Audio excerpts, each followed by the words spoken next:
ఏందనేది ఇక్కడ మనం చేయాల్సినటువంటి ప్రాక్టీస్. ఇక్కడ దీంట్లో భాగంగా మనం చేయాల్సింది ఏంటి అంటే హాస్పిటల్లో లా అండ్ ఆర్డర్ని మెయింటైన్ చేయడం. అంటే ఇప్పుడు హాస్పిటల్కి తీసుకొస్తూ ఉంటారు, నెంబర్ ఆఫ్ పర్సన్స్ తీసుకొస్తూ ఉంటారు. తీసుకొచ్చే క్రమంలో రూట్ని క్లియర్గా పెట్టుకోవడం ఒకటి. అదేవిధంగా వచ్చి వాళ్ళకి సంబంధించినటువంటి వ్యక్తులు ఎవరైతే ఉంటారో ఆ వ్యక్తులు ఒక మనిషికి సంబంధించి 10 మంది 20 మంది కూడా వస్తూ ఉంటారు. మావాడికి ఏమైంది అనే ఆతృతతో వాళ్ళని మనం ఏం అనడానికి ఉండదు. కాకపోతే వాళ్ళకి నచ్చజెప్పి పక్కకు పెట్టాలి, ఇంకా మిగతా పేషెంట్లకి ఇబ్బందులు లేకుండా ఉండడం కోసం అని చెప్పేసి. సో ఒకటి లా అండ్ ఆర్డర్ని చూసుకోవడము, రెండోది రూట్ క్లియర్ పెట్టుకోవడం, అంబులెన్సులు రావడము పోవడము అనేది ఈ రెండు చూసుకోవాలి. తర్వాత వచ్చిన వాళ్ళ మీద ప్రాపర్టీస్ ఉంటాయి, కొన్ని బంగారం కావచ్చు, సెల్ ఫోన్స్ కావచ్చు, ఇంకేదైనా వాల్యుబుల్స్ ఉంటాయి. దాన్ని ఏమంటారు, మనం సందర్భం దొరికింది కదా అని చెప్పేసి దొంగలు కూడా ఎంబడి గుంజుకపోయే సందర్భాలు కూడా ఉంటాయి.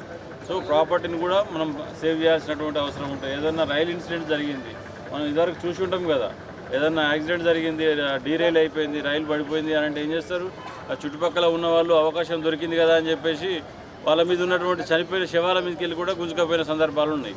సో మనం వాళ్ళ ప్రాపర్టీని కూడా మనం ప్రొటెక్ట్ చేయాలి.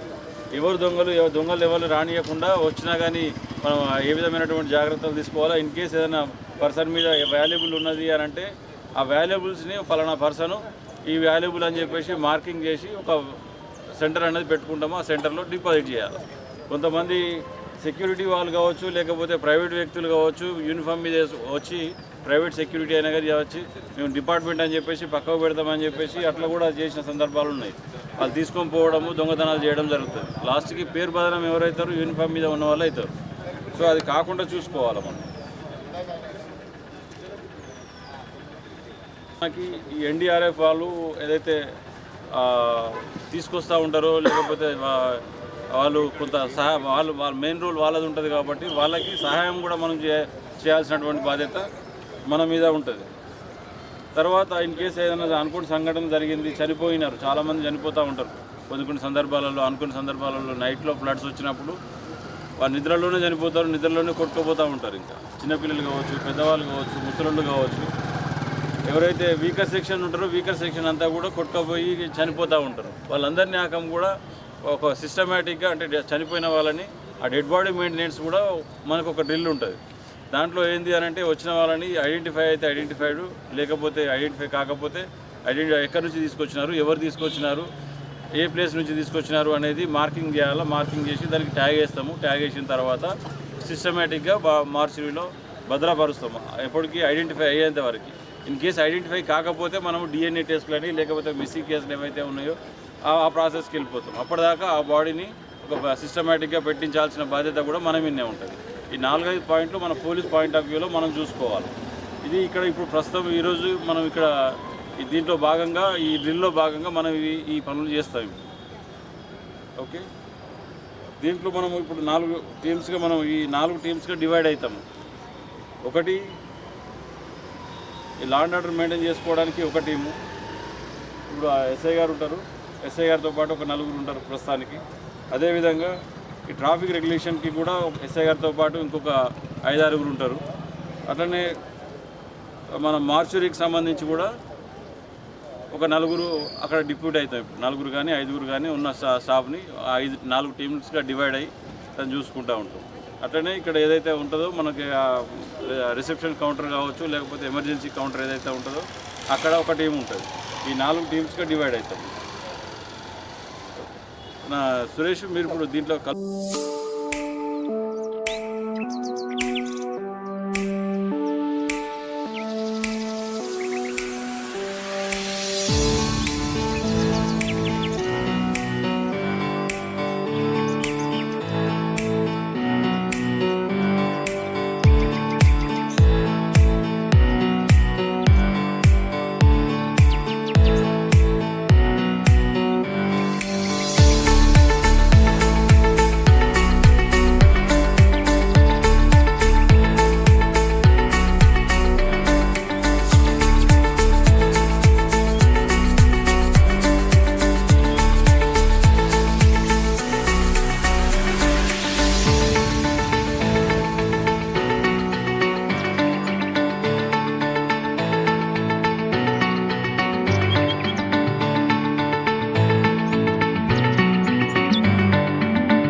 ఐడెంటిఫై చేసిన స్టేషన్కి షిఫ్ట్ చేస్తారు. అక్కడ అన్ని ఆక్సిజన్, డ్రగ్స్, ఎవ్రీథింగ్ అక్కడ రెడీగా ఉంటాయి.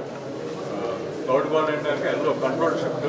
సో వీళ్ళు ఏంటంటే ఇంటిలో కొంచెం సేఫ్గా ఉంటారు, వీల్ చైర్ మీద షిఫ్ట్ చేస్తారు వీళ్ళు. తర్వాత ఫోర్త్ కేటగిరీ వాళ్ళకి నేను వీళ్ళు self evacuation. So with minimum support they can self evacuate themselves కింద. సో సెకండ్ ఫ్లోర్కి వెళ్ళి అక్కడ స్టేషన్కి వెళ్తారు. సో ఫస్ట్ రెడ్ కేటగిరీ వాళ్ళకి ప్రతి పేషెంట్కి ఒక డాక్టర్ అలౌట్ చేశారు. సో మిగిలిన 3 కేటగిరీకి వెళ్ళి ఎవ్రీ 3 పేషెంట్స్ ఒక డాక్టర్ ఉంటారు. సో డాక్టర్ అకాంపెనీ అయ్యి పైన మన స్టేజ్కి కంప్లీట్గా ఏంటంటే సెకండ్ ఫ్లోర్కి అక్కడ ఐడెంటిఫై చేసిన ఏరియాకి షిఫ్ట్ చేస్తే అక్కడ కేర్ చేసుకుంటారు. ఫస్ట్ రాగానే ఆ వార్డులో ఎంతమంది పేషెంట్స్ ఉన్నారనేది కౌంట్ చేయాలి. అది ఒక టీం చేస్తుంది. ఎందుకంటే మనం అంతా ఆపరేషన్ అయిపోయాక మళ్ళీ అందులో ఎవరైనా తప్పిపోతారు కాబట్టి ఫస్ట్ హాస్పిటల్లో ఎంతమంది ఉన్నారు అంటే మనకి ఇక్కడ 20, అది హాస్పిటల్ టీం ఒక టీం, ఎవరో అది రికార్డ్ చేసేసి పేర్లతో సహా. రీసెంట్గా మొన్న వర్షాలు బాగా పడ్డప్పుడు అక్కడ ఎంసీహెచ్ బిల్డింగ్ ఉంటుంది, జీజీహెచ్ కాకుండా మంచిర్యాలలో ఒక ఎంసీహెచ్ బిల్డింగ్. సో ఆ బిల్డింగ్ మన వాగుకు ఒక దగ్గరగా ఉంటుంది. సడన్గా ఫ్లో ఎక్కువైపోయి ఫస్ట్ ఫ్లోర్లోకి ఇంకా కొద్దిసేపట్లో నీళ్ళు వస్తాయనగా వీళ్ళు యాంటిసిపేట్ చేసి అన్ని డిపార్ట్మెంట్ సార్ చెప్పినట్టుగా అన్ని డిపార్ట్మెంట్ అలర్ట్ అయిపోతే ఇమీడియట్గా ఇప్పుడు మనం ఎట్లయితే షిఫ్ట్ చేయాలనుకుంటున్నామో అట్లా షిఫ్ట్ చేశారు. దాదాపుగా 2 గంటలకు వాళ్ళు స్టార్ట్ చేశారు. ఒక గంటన్నరలో మొత్తం షిఫ్టింగ్ అయిపోయింది. 4 గంటలకల్లా మొత్తం గ్రౌండ్ ఫ్లోర్ మొత్తం మునిపోయింది హాస్పిటల్. ఒకవేళ షిఫ్ట్ చేయకపోయింటే మాత్రం తర్వాత ఒక ప్రాబ్లం ఏమవుతుందంటే ఇక్కడ ఉన్నదంతా మునిగిపోతుంది. తర్వాత షిఫ్ట్ కూడా చేయలేము. బయటకు షిఫ్ట్ చేయాలంటే వెహికల్స్ వెళ్ళాలి కదా, చుట్టుపక్కల నీళ్ళంతా నిండిపోతే వెహికల్స్ కూడా వెళ్ళవు. సో కాబట్టి దీన్ని మనం చాలా సీరియస్గా చేయాలి. నిజంగా ఇంకా వాటర్ రాబోతున్నాయి, ఒక గంట లోపల వాళ్ళే కాదు మనం కూడా లైఫ్ థ్రెట్లోకి వచ్చేస్తాం, అవునా కదా. కాబట్టి మనకు ఇబ్బంది కాకుండా, పేషెంట్లకు ఇబ్బంది కాకుండా సీరియస్గా మనము ఒక లైఫ్ థ్రెటనింగ్లో ఎట్లా చేస్తాము అట్లా సీరియస్గా చేయాలి. ఇది ఇప్పుడు ఇక్కడ ఉపయోగపడవచ్చు, లైఫ్లో ఇంకెక్కడైనా ఉపయోగపడవచ్చు. కాబట్టి దీన్ని పూర్తిగా మనం సీరియస్గా అలర్ట్గా చేయాలన్నమాట. ఖచ్చితంగా అందరూ కోఆర్డినేటెడ్గా, ఆగవాగం కాకుండా కోఆర్డినేటెడ్గా చేయాలి. సరేనా? డాక్టర్స్ కూడా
డెస్టినేషన్ ఇంపార్టెంట్, వే ఇంపార్టెంట్.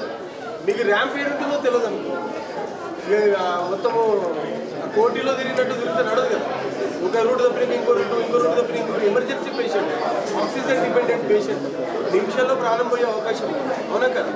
కాబట్టి ఫస్ట్ మీరు డిసైడ్ చేసుకోవాల్సింది ఏంటంటే, నేను ఏ పేషెంట్ని తీసుకెళ్తున్నాను, ఎక్కడికి తీసుకెళ్ళాలి, ఏ రూట్లో తీసుకెళ్ళాలి, అది ఫస్ట్ డిజైన్ చేసుకోవాలి. అది ఐడియా లేకుంటే మనం మనసు పేషెంట్ పికప్ చేసినాక మనకు ఏ రూట్ తెలియదు, ఏ డెస్టినేషన్ తెలియదు, ఇబ్బంది కదండి. సో అట్లా అందుకని ఫస్ట్ ఆ రూట్ మ్యాప్ అనేది మనం కన్ఫర్మ్ చేసుకుంటే అప్పుడు ఇబ్బంది ఉంటుంది. ఎందుకంటే నేను మొదట్లో ఎవరిని అడిగాను ర్యాంప్ ఎక్కడ ఉంది అని అంటే, ర్యాంప్ ఎక్కడ ఉందో తెలియకుండా కష్టం కదా, అవునా కదా నన్ను. సో అందుకే రూట్ మ్యాప్, డెస్టినేషన్, అక్కడ వల్ల ఎవరికి సిస్టర్కి ఎవరికి డాక్టర్కి హ్యాండ్ ఓవర్ చేశాము, అది కూడా ఇంపార్టెంట్ కదా. సో వస్తువులు అనుకోండి తీసుకెళ్ళినాము సార్, అక్కడ ఆ రూమ్లో పడేయంటే పడేస్తాము, అది పేషెంట్. ఎందుకంటే అక్కడ మళ్ళీ డాక్టర్ తర్వాత మా వైద్య సిబ్బంది వాళ్ళ ఆధ్వర్యంలో ఉంటే ఏంటంటే పేషెంట్ ఏం చేయాలో ఇమీడియట్గా అర్థమైంది నాకు. సో ఎప్పుడైనా ఎమర్జెన్సీలో ఏంటంటే మన టార్గెట్ ఏంటి, రోడ్ మ్యాప్ ఏంటి, డెస్టినేషన్ ఏంటి, ఎవరికి హ్యాండ్ ఓవర్ చేశాము అనేది ఇంపార్టెంట్. షిఫ్ట్ చేయడం ఇంపార్టెంట్ కాదు, సేఫ్టీగా షిఫ్ట్ చేయాలి, సేఫ్టీ హ్యాండ్స్లో హ్యాండ్ ఓవర్ చేయాలి. అర్థమైందా రైట్? ఇంకా మీకు చెప్పండి సార్. మాకు నెంబర్ ఏంటంటే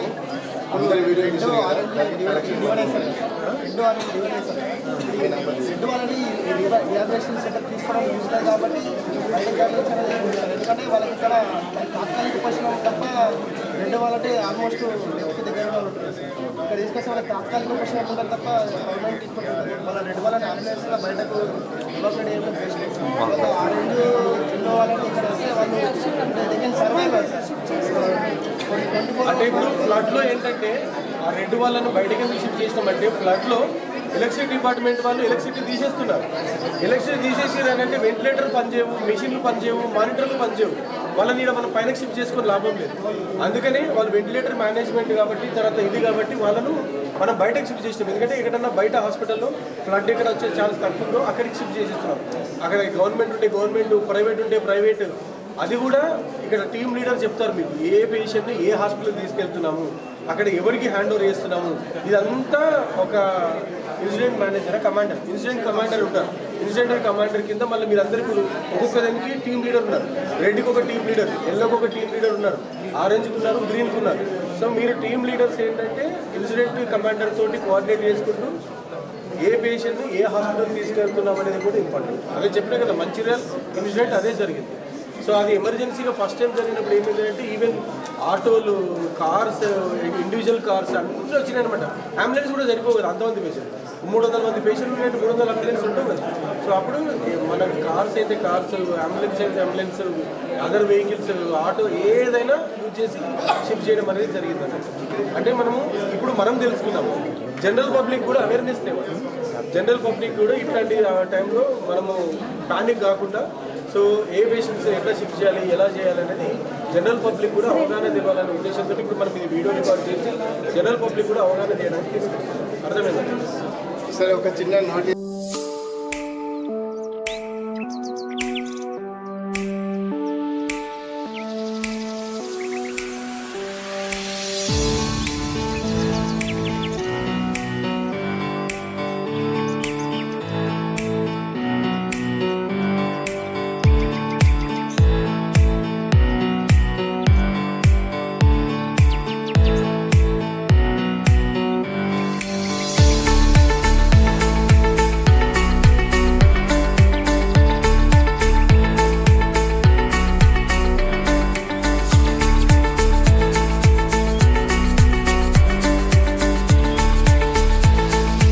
నేషనల్ డిజాస్టర్స్ మేనేజ్మెంట్ యాక్టివిటీస్లో భాగంగా ఈరోజు నిజామాబాద్ హాస్పిటల్లో మాక్ డ్రిల్ నిర్వహించడం జరిగింది.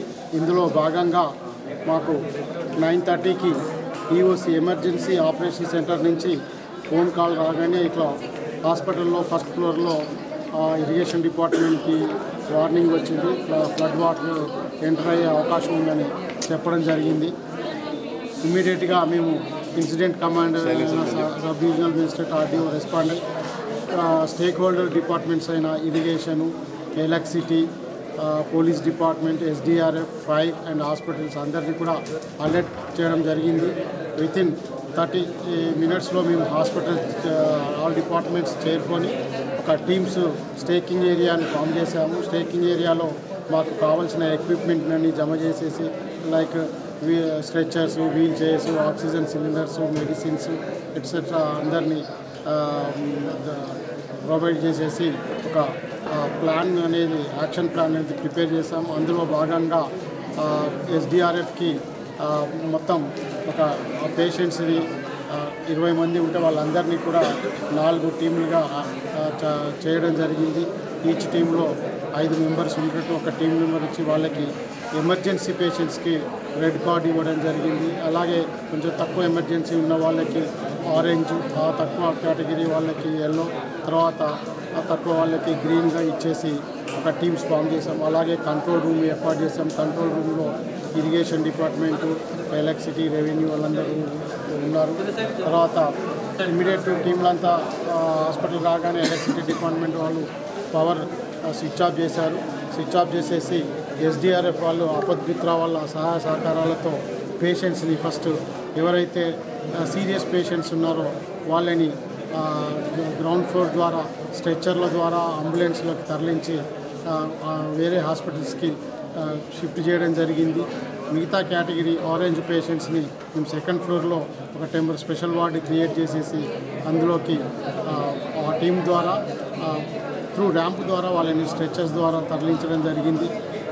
అలాగే మన ఎల్లో వాళ్ళని కూడా వీల్ చైర్స్ ద్వారా ఆ టీం లీడరు వాళ్ళ సిబ్బంది సహాయ సహకారాలతో వీల్ చైర్ ద్వారా ర్యాంప్ ద్వారా స్పెషల్ వార్డుకి తరలించడం జరిగింది.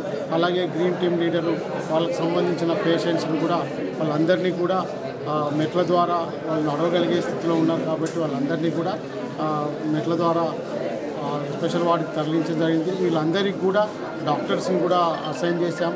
రెడ్ టీమ్కి ఈచ్ పేషెంట్కి ఒక డాక్టర్ని ఇచ్చాము. మిగతా 15 మెంబర్స్ పేషెంట్స్కి ఎవ్రీ 3 మెంబర్స్కి ఒక డాక్టర్ని కూడా అలాట్ చేసాము. అలాగే రాగానే ఫస్ట్ పేషెంట్స్ కౌంట్ని కూడా తీసుకున్నాం. ఎందుకంటే ఎవరు కూడా మిస్ కావద్దనే ఉద్దేశంతో కౌంట్ కూడా తీసుకొని ఇది పకడ్బందీగా నిర్వహించాము. ఇందులో పార్టిసిపేట్ చేసినటువంటి మెడికల్ టీం కానీ, police department, SDRF, irrigation, revenue, NCC అందరికీ ధన్యవాదాలు. Thank you.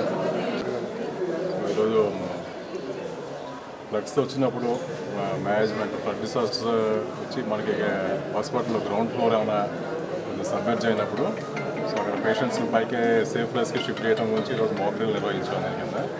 సో మనకి 20 పేషెంట్స్ కింద తీసుకున్నాము. ఆ 20 పేషెంట్స్ని ఏంటంటే 4 టీమ్స్ కింద డివైడ్ చేస్తాము.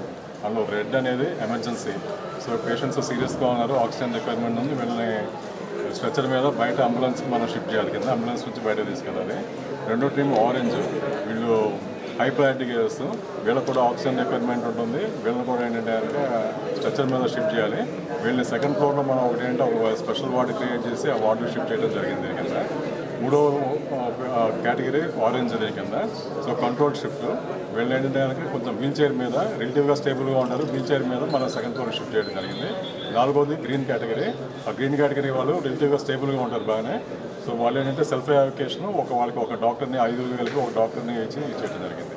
సో ఈ 4 టీమ్స్కి ఏంటంటే కనుక ఒక టీంకి ఒక టీమ్ లీడర్ని అసైన్ చేస్తాం దీని కింద.